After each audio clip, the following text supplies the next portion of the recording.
Good morning, and a warm welcome to your show, Sunny Mornings, Los Angeles. I'm your host, Melissa, and it's Tuesday, August 4th. You'll be interested to know. 82 years ago, today, in 1944, a young diarist, Anne Frank, began sharing her personal reflections while hidden, producing a vivid account of hope and resilience. That diary later became an international symbol of human dignity and an education about intolerance, inspiring readers and shaping how future generations remember those lost. So now you know. And now, it's time for the Surf Report. Tuesday at Venice Beach. This morning, it's looking clean with 1+ foot waves. The conditions are fair by 9 a.m. as the wind shifts to side shore at 4 miles per hour. By noon, expect 2 feet in fair conditions. Winds will shift onshore at 7 miles per hour, adding some bump to the surface. Overall, it's a mellow day on the water. Best time to ride is at 6 a.m. with a 2-foot outgoing low tide when the southwest swell is 1 foot at 15 seconds and the sideshore wind is 2 miles per hour. The first low tide on Tuesday will be 1.5 foot at 7 a.m., followed by a 5-foot high tide at 2. The nearshore buoy at Santa Monica Pier reads 73 degrees for the water temperature. Conditions remain consistent with 2-foot waves over the next 3 days. Expect clean conditions in the mornings, giving way to fair surf as winds pick up slightly in the afternoons. Friday sees a shift to choppy conditions later in the day, while Saturday holds steady with fair surf. Sunday brings cleaner faces, making it the most favorable day of the period. This morning, there's patchy fog, and it feels like 72 degrees with no wind. The sunset will take place at 7:52. And it will rise again tomorrow at 6:08. Looking ahead in the weather. Saturday will be mostly sunny with highs near 64 and a northeast breeze up to Skip. Sunday and Monday warm up with Sunday near 68 and Monday near 72, staying partly to mostly sunny with lows in the upper 40s to mid-50s. A slight chance of rain returns Tuesday afternoon into Tuesday night with highs near 71 and overnight lows around 57. Bonjour, food enthusiasts. This podcast is brought to you by Versailles Cafe and Pastries in Encinitas. Nestled on El Camino Real South, just north of Encinitas Boulevard, this cafe is a haven for culinary delights. Indulge in their amazing Eggs Benedict or their gluten-free crepes. You can grab a panini for lunch or just breeze on through to get your morning coffee. They are open every day from 8 to 5. So stop on by and don't forget to tell them Sunny Morning sent you. In local news, chaos erupted Sunday night when a woman drove onto Venice Beach Pier, prompting a pursuit and standoff in Marina del Rey. The incident occurred just before 10 p.m. as witnesses captured video of the driver speeding down the pier while people fled for safety. Daniel Lopez, who was fishing with his son, described the scene as extremely traumatizing, noting they had to dodge the vehicle twice. After striking a cyclist, the woman fled, leading to a chase where she collided with police vehicles.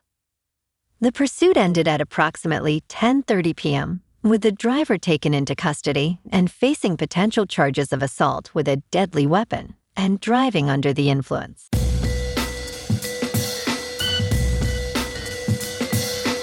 Now on to sports.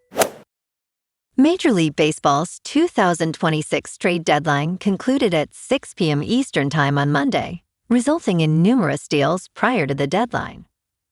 The most significant trade involved reigning 2-time American League Cy Young winner Tarik Skubal, joining the defending 2-time World Series champion Dodgers.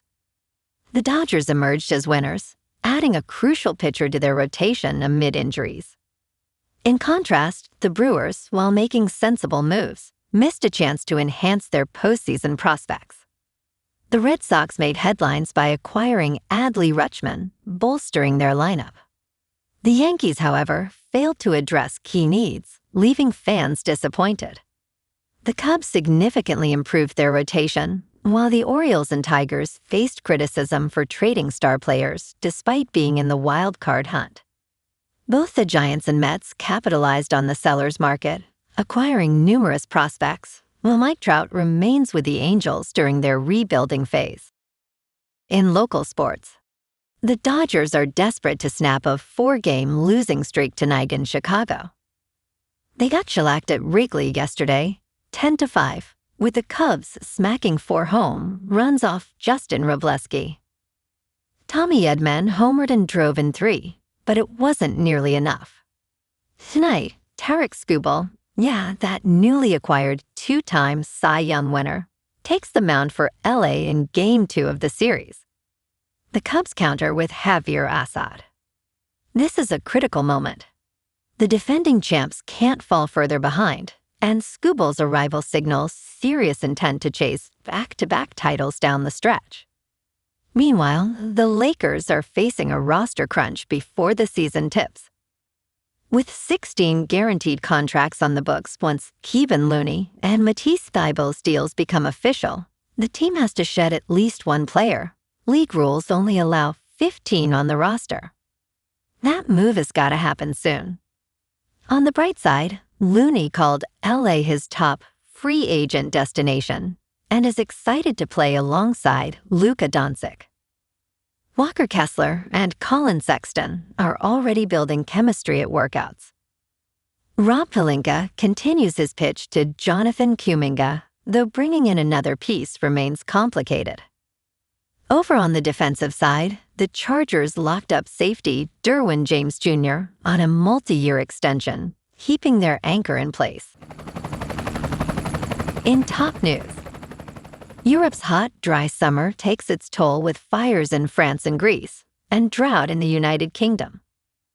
A record-breaking hot and dry summer tightened its grip on Europe as water-dropping planes swooped over wildfires in Greece, and firefighters in France sought to stabilize blazes. The United Kingdom recorded its driest July in nearly 2 centuries, according to the Weather Service. In Greece, strong winds pushed flames into mountain homes, destroying farms and property. A massive wildfire in France burned about 420 square kilometers, marking the largest wildfire on record. The risk of wildfire remains high across parts of the continent. In business news, Kalshi traders believe the July jobs report will be slightly cooler than economists' predictions. The Bureau of Labor Statistics is set to release the employment figures for July on Friday, and economists expect a gain of 85,000 jobs, according to Dow Jones consensus estimates. However, traders on prediction market platform Kalshi think the actual figures may come in lower. Speculators assign a 47% chance that employers added more than 80,000 jobs in July. They also give a 60% chance that more than 70,000 jobs were added. Traders place a 41% chance that 90,000 jobs were added, with a 1 in 3 chance the figure will reach 6 figures. Conversely, there is also a 1 in 3 chance the number will fall below 60,000. Last month, Kalshi traders estimated a 63% chance that more than 125,000 jobs were added in June, exceeding consensus estimates of 115,000. However, the official figure was much lower at just 57,000 jobs added. Disclosure: CNBC and Kalshi have a commercial relationship that includes customer acquisition and a minority investment. In crypto movement, Bitcoin is up 1.5% to just under $64,000. Ethereum is unchanged at just under $1,900. And XRP is up 1% to $1.08. Moving on to a more local vibe. In our community spotlight on health and wellness, we are working with a national Pilates studio to bring you some free classes, so listen up. Check out Club Pilates, with several locations in the San Diego area. Pilates presents a comprehensive wellness approach, cultivating strength, reducing tension, and elevating mental well-being. Scientific research affirms its benefits. So now you can check out Club Pilates for a free class, with locations in Encinitas, Solana Beach, Oceanside, La Jolla, and more. Just be sure to tell them Sunny Morning sent you by. And now, back to the show. Let's talk science. History regularly reappears along the Danube River near the Serbian town of Prahovo, but it has likely never been more visible than this summer. As brutal temperatures across much of Europe cause waters to recede to all-time lows, the wrecks of multiple World War II Nazi warships are the most exposed they have been in over 80 years. The exposure of an estimated 200 boats offers local authorities a chance to begin cleaning up a long-time problem. In 2024, Serbian national authorities began collaborating with the European Investment Bank to remove 21 selected shipwrecks along a 3.1-mile-long bottleneck. The project aims to facilitate the much-needed shift from road to waterway transport. And in entertainment news, Henry Cavill's involvement in Warhammer 40,000 has addressed significant adaptation challenges. Most actors invest years in passion projects driven by love for the story or character. While some succeed, like Sylvester Stallone's Rocky, others, such as Mahershala Ali's attempts for a new Blade, do not. The key to success is not just passion, but the right creative team and financial backing. Cavill confirmed 2 projects, 1 animated and 1 live action, with Mike Flanagan as writer and producer. Flanagan's horror expertise aligns perfectly with the dark themes of Warhammer 40,000, promising an engaging adaptation. Well, alrighty folks, it's time for the quote of the day. And today, our quote comes from the American author and motivational speaker, Les Brown. And he said, "Shoot for the moon. Even if you miss, you'll land among the stars." And that's a wrap for this morning. You can check out our Instagram, YouTube, and TikTok for some captivating aerial videos with local news and the surf reports. Have an amazing day, my good friends. We'll see you tomorrow with another episode of Sunny Mornings, Los Angeles.